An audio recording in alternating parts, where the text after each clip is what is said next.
We can even read it aloud via the speech services. Let's check this out.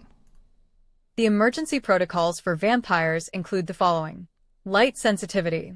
In the event of accidental light exposure, immediately assist the affected vampiric colleague by dimming lights and escorting them to a designated recovery area 1. So you can see, all of a sudden, we've got a working chatbot, and it didn't really take us that long to get this deployed. We were able to upload our documents. The chatbot is able to answer our questions based off of the documentation, and we even have that Azure speech service so that we can read these references aloud too. And we've got our chat history that's going to be saved up here. So this is pretty nice.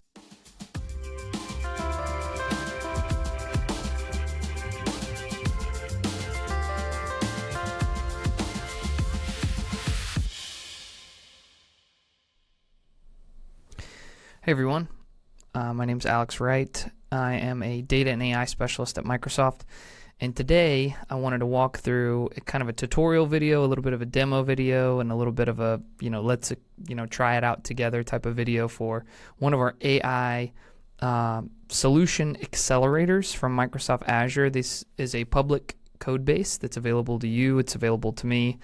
And what we're going to do is we're going to take a look at it. We're going to go through the steps of deploying it together and just check it out and kind of talk through a little bit of the architecture behind it. These accelerators are really, really great from Microsoft. It's basically public open source code bases that you could use in your own organization for an application, or you can just deploy them as kind of a learning opportunity to both test out cloud things in Azure as well as AI-based applications, and to have sample code to review, work through, leverage, and utilize if you want to utilize it on other applications. But these things are built in such a way that you could just deploy them, customize them a little bit, and deploy them as your own in-house applications or whatever you need to do if you want to have some internal-facing or external-facing chatbot applications. So I'm really excited to walk you through this. And with that, I'm going to share my screen and we can get going here. Okay, I'll go ahead and share my screen here. Okay, and this is the code base that we're going to be walking through. It's called Chat with Your Data Solution Accelerator. I'm going to load in a different profile here. Okay, and this is the actual GitHub repository up here. It's github.com, Azure Samples, Chat with Your Data Solution Accelerator, as you can see up here. Here's a little bit of a walkthrough on the architecture, on the way that this chatbot works. So it's a pretty solid architecture here. You can see that we've got a full stack application here with a JavaScript based front end and a Python based back end, and we're leveraging all these really nice Azure services such as Azure AI Search, the OpenAI service. We're going to leverage function apps, which are really, really nice. Azure Functions are really great for like asynchronous activities such as reading the files, processing them. And when I say files, we're talking about documents we would upload and then use our chatbot to chat with. We're going to leverage blob storage accounts and Cosmos DB for the chat history as well here. So pretty cool little application stack here, very Microsoft and Azure native. And what's really, really great about these repositories is they usually have a feature, you can see right here, this little blue button, which kind of has a full dedicated one-click deployment method. You can see right here it says deploy to Azure. This is leveraging these ARM and bicep files that Azure utilizes. So kind of a fun fact, fun story here is the Azure Resource Manager is the actual system that kind of operates within Azure. It's what sets up all the different resources and manages them. And that acronym is ARM, right? Azure Resource Manager, ARM. And so kind of the newer version of this is called Bicep. You can see it in the kind of GitHub breakdown of the different languages that are used here. It's not really a full language. It's more kind of like a YAML file or an XML file that has that configuration of your Azure architecture, but you can kind of get the joke, right? It was ARM, and then now it's Bicep. Biceps on the ARM. It's kind of a funny little joke there. But anyway, that's what this feature utilizes here, where we can kind of one-click deploy. So we're going to go ahead and do this, and I'm just going to follow through the steps to deploy this solution, and we're going to look at it together. And I'm going to zoom in a little bit here on my web page so it's a little bit easier to read here. Again, that deploy to Azure function. So I'm going to go ahead and click that. This should go ahead and launch me into the Azure portal here. and we're just going to follow the instructions one by one. So this is going to take me to a custom deployment. I'm going to go ahead and set up a resource group. So resource groups are really, really important and great in Azure. This is going to be basically the containing object that all of the resources are going to fall underneath. So I want to create a new resource group here. These are really, really useful if you want to do kind of a dev stage prod type of deployment. I highly recommend that you name your resource groups as such. So I'm going to do that. So I'm going to call this Chatbot Accelerator 01-dev, okay? And I'm going to go ahead and create that as my resource group here. And then everything else that we have here, I'm just going to leave really just default. I might change the region of the resources. So I'm in Atlanta, Georgia, so I might want to set this up to be East US 2, okay? Which is pretty close to Atlanta in this case. It's on the East Coast. And so with that, I'm just going to go ahead and review and create. Notice you've got a lot of really cool options you can customize here in these type of deployment operations. So you might be able to see here, you might be able to change the OpenAI system message. We can change the vision model, the vision model name if you want to change some of these. So it's just kind of cool. Like if you wanted to come in and customize and maybe mess with which Azure OpenAI model you want to use, you could customize that all in here, which is really great. This is a custom deployment from a template, again utilizing those bicep and ARM files within the code base, which is awesome. So I'm going to go ahead and review and create at this point. Okay, awesome. So I've got this all in here, and I'm going to go ahead and create this particular accelerator resource. Now, this is going to take a little bit of time. You'll see the deployment is in process. It brings us right here in Azure into this deployment screen that we can see here. And slowly but surely, they're going to all show up here. We've got more resources than just these, and it's going to show you the status. And we're going to end up here at a place where all these turn into green checks. So slowly but surely, they're all going to get deployed, and they're all going to come online together. And we don't want to kind of continue following the instructions and testing out the application until everything has been successfully deployed all the way through. So we're going to kind of wait here on this page until the deployment is finished.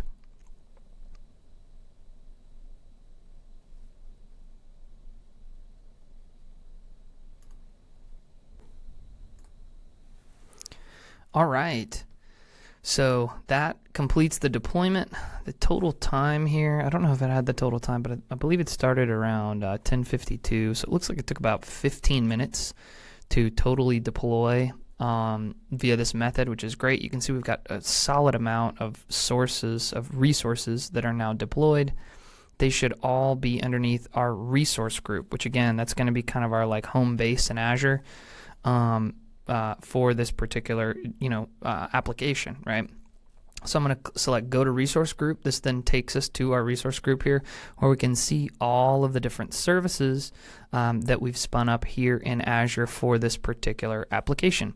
So all these different logos represent different services, which is cool. You can see we've got a Cosmos database, we've got an Azure function running, we've got App Insights and a lot of great kind of developer tools and dev operations tools. We've got Azure OpenAI open here. If we wanted to dive into one particular service to configure it or change it, we would just click on these links.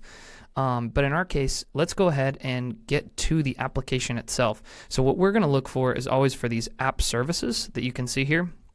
The app services are always where we're going to contain our front-end application on most of these web app type of applications.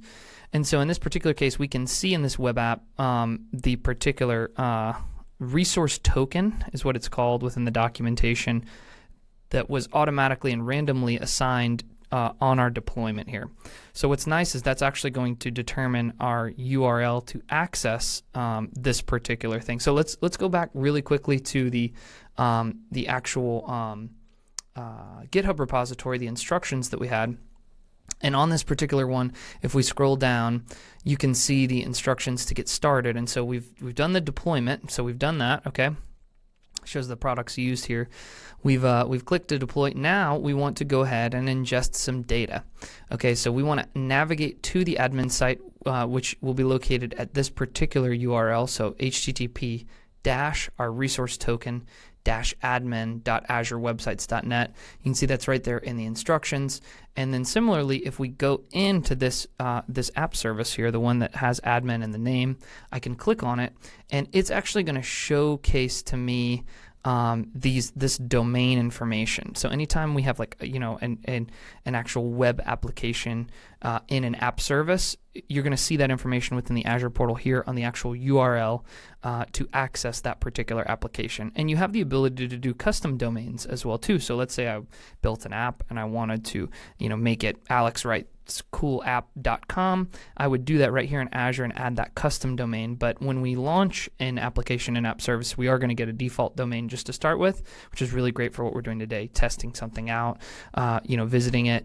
If it's an application that's really internally hosted or we're going to be redirected to it, we don't have to worry about this too much as well also.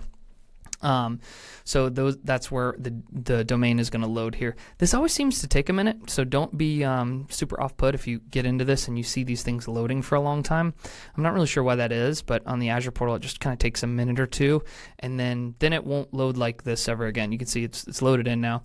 So we're going to click this link to take us into the admin section of our application, which is awesome. And I'm going to zoom in here so you can see we've got a full application that's now been launched, which is really cool. And so this is the admin part of the application. So, in terms of managing this chatbot, uploading the sources of information that we want to chat with, this is where we're going to do those types of activities. So I'm going to click on the ingest data tab here, which is pretty cool. And I'm going to upload a couple of documents that I've created here. So I'll show you really quickly what they look like. They're a little silly. So I'm going to go to the desktop here, and I've just got some sample documents. And you can see right here we've got some, kind of fun sample documents that are themed like classic literary monsters, the vampire interaction guidelines, werewolf entanglement policy, and the zombie contingency plan. These are just simple little PDFs. I'll open one of them up that I've created that have some information that may be important to what we're doing here. I'll zoom in here. Like what are the emergency protocols for interacting with zombies. This is just example documentation. A lot of these key use cases with chatbots are where we're going to upload, let's say, internal information or policies or procedures or work guides or financial information, and we want to have a chatbot that utilizes those as their knowledge source. So that's what we're going to do. So we need to kind of know the zombie protocol because we're going to ask about it. So we're going to say, hey, what are the emergency protocols? Ideally, it comes back to us and gives these back to us, which is really great. So let's go back to our web application. Again, we're in the ingest data tab here, and you can see that we can go ahead, and I'll share my whole screen so you can see this app pretty well here. And what we're going to do is we're going to browse for those files. We're going to drop all those PDFs in at once. So I'm going to go to my desktop. I'm going to go to sample documents here, and I'm going to click and drag all three of these PDFs in here at once. What's interesting is you can utilize text files, as you can see here. You can even drop in web URLs, HTML files, Word documents, and even images as well too. So there's a vision component to this chatbot, which is really, really nice. So if you've got a lot of information that you want to utilize, you can pull that in here. Okay, so we've got all these loaded in, so hopefully they were processed relatively quickly. They're not huge. So if we go to explore data here, this is hopefully where we start to see some of that chunking taking place. Now this may take a little bit of time. This may be the kind of thing that you want to kind of dial in your application in terms of how fast you want this to process. This is going to be performed by that Azure function here. So it looks like, okay, wow, it's already done. So we can see a couple of the different documents here. We've got the vampire interaction guidelines in here, and we can see these different chunks that it's created. Again, I'm not going to really get into the architecture around RAG or retrieval augmentation generation, which is a really hot topic in building these chatbots that work off of documents. But all you need to know is a big component of this are chunking these documents, building them into bite-sized chunks that the AI can effectively ingest, right? Just like we've got in our ingest data tab here. So we've got at least the vampire interaction guidelines. It looks like we've got pretty much all of them in here. Yeah, we can see we've got all documents that have now been ingested: zombies, werewolves, and vampires. So with this, we can now move to the next step of implementing, which is actually to go into our chatbot as well too, which is great. So we've got some some information here. We can even customize the prompts, which is really key here. If you're setting this thing up, you can enable chat history or disable it. And you can change all these things. Log tokens. This is really great. So this should be a really good kind of out of the box Azure OpenAI chatbot for you, web application that you can customize for yourself. So this is just the admin part. Again, I'm going to go back up in my tabs here and tab back over to Azure. So that was the admin panel. Notice it says admin up here. So what we want to go is go back to our resource group, and we want to go to the actual core application itself. This would be maybe the more front-facing one that the rest of our organization is going to utilize. So I'm going to click into this one. Same thing's going to happen. These domains just take a minute to load. And so we can kind of wait for a second here. This is going to load in, and the next part of the instructions are going to have to deal with us actually enabling authentication. So you can see the next part of the written instructions within GitHub are going to take us to this pretty front end, which we can customize actually, as a matter of fact, for our actual chat experience. But one of the things that we're also going to want to do is enable authentication as well too, which may be important to you and your organization on not making this just a public URL that anyone can access, but actually authenticate end users via Microsoft Entra ID, which is important. And especially if it's going to be something more internally used, or we're going to have sensitive information, this would be really, really important as well too. So we'll double check in here. It looks like we've got our default domain. We can click into this now. Oh, my goodness, we're very, very zoomed in. And we're going to see authentication not configured here. Okay, so this is where we need to go ahead and set up authentication. Okay, so I'll refresh a couple times. It said if you deployed in the last 10 minutes, please wait and reload the page after 10 minutes. We can go ahead and configure authentication here.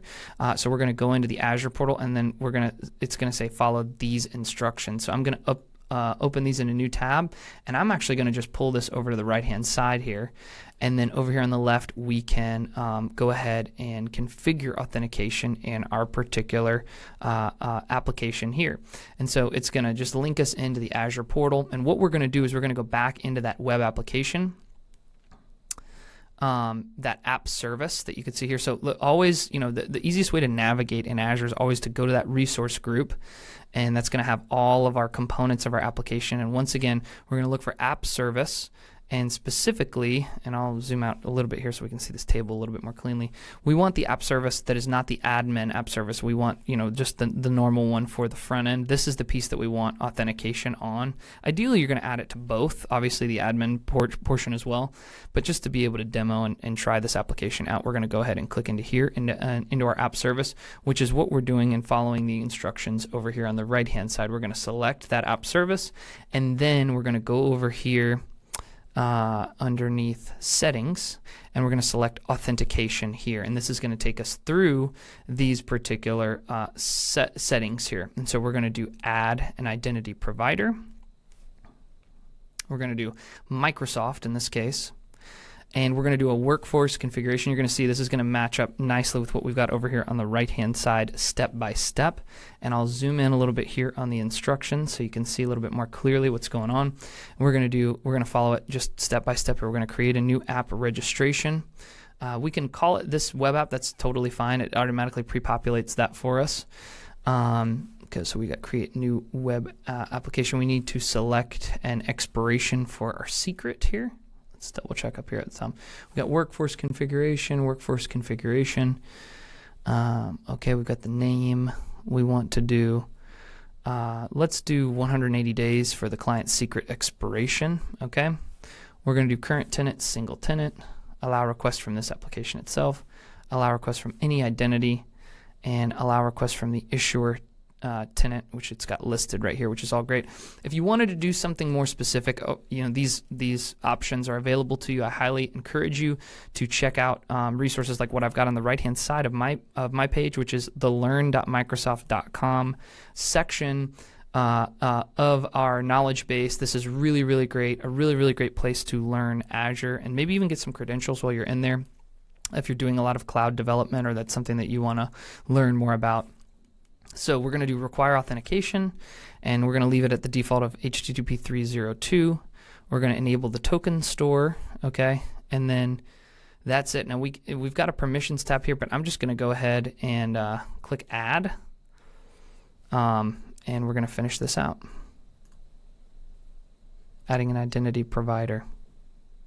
Okay, so we have now added authentication into this particular application here. So if we go back to our application here, it's probably not going to update immediately. You'll notice that it's got this kind of warning on if you've deployed in the last 10 minutes. But let's go ahead and refresh our screen here. Okay, verify limited access to the web app.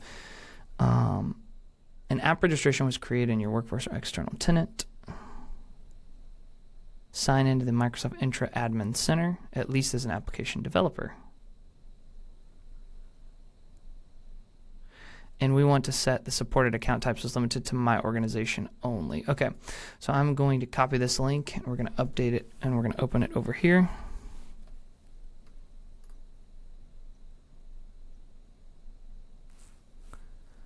Okay, so we're in the Intra Admin Center. Browse to Identity. And we're going to go to Applications and App Registrations.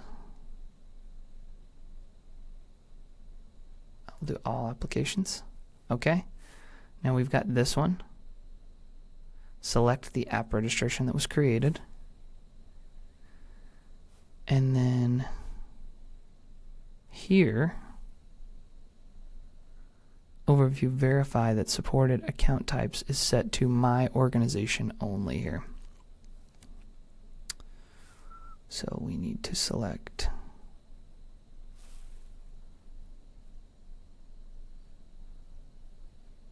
in the overview.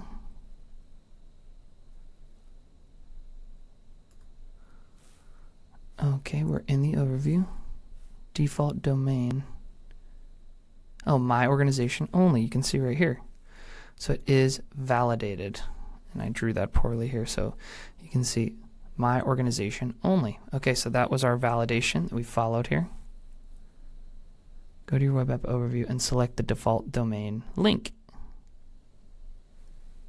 Okay, so let's try it. Default domain. So let's go back to Azure.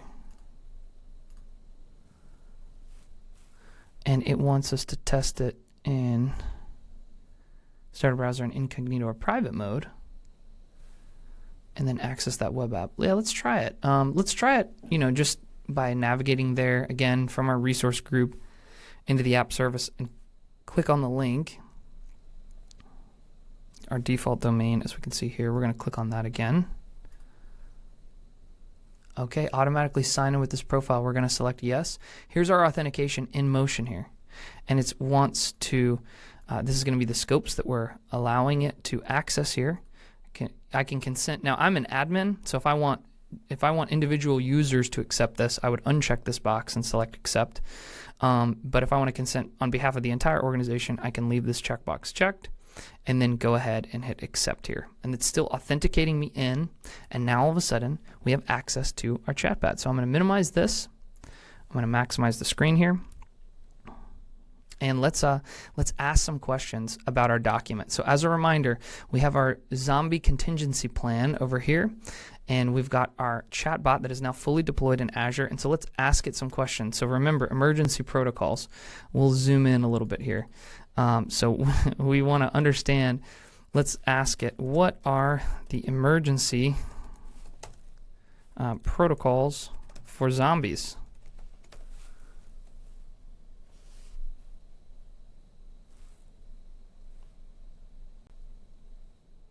And there you go.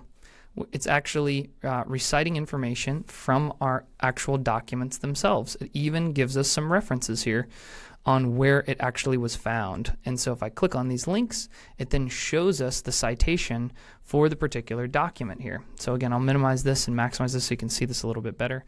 But that citation opens up in the right-hand side panel, as you can see here, so that I can check all of the citations of where the chatbot is getting the information. And I can ask the same thing. I can say, what are the emergency protocols for vampires, right? I think that was a part of our documentation. We're going to find out here.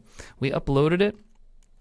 Again, it performed that chunking for us, and now all of a sudden we're going to get the emergency protocols for vampires here. So you can see that. I'll zoom in a little bit. And once again, you've got these citations, these superscripts here, and these references that come out here as well too. And we can even read it aloud via the speech services. Let's check this out. The emergency protocols for vampires include the following. Light sensitivity. In the event of accidental light exposure, immediately assist the affected vampiric colleague by dimming lights and escorting them to a designated recovery area 1. So you can see, all of a sudden, we've got a working chatbot, and it didn't really take us that long to get this deployed. We were able to upload our documents. The chatbot is able to answer our questions based off of the documentation, and we even have that Azure speech service so that we can read these references aloud too. And we've got our chat history that's going to be saved up here. So this is pretty nice. So I wanted to walk through just kind of a simple example of what it takes to get this started. And I think we've got a pretty good sense of here of how we can get started in Azure with a real AI chatbot solution. So again, I want to thank you for joining me today in this video and this walkthrough. I'm going to hopefully do these as a little bit of a series on walking through some different accelerators. We might revisit this particular deployment here and do a more customized installation where maybe we change the logo. Maybe we do a dev, stage, and prod installation, which again, you would just follow the same steps 3 times if you wanted to do that, and change the resource group name to be dev, and then change one to be stage, and then change one to be prod. And that's how you could all of a sudden have a dev instance where you could play around and experiment, a staging instance to practice moving your changes from dev into ultimately prod, but you would practice by going from dev to stage. Once that's validated and you understand the way you're going to move from dev to stage, then you go from stage to prod, and now you've got kind of a safe little best practices type of environment to perform your developments and create great chatbots and great experiences that I think that your users are really going to love and enjoy. I want to thank you if you've made it all the way through the video with us. And please comment or send me an email or anything depending on the medium that you're utilizing. Try to subscribe, and we will continue to put out more content for you in this particular arena. So thank you for joining. Again, I'm Alex Wright, and I'm a part of Microsoft as a data and AI specialist. And I'll see you next time.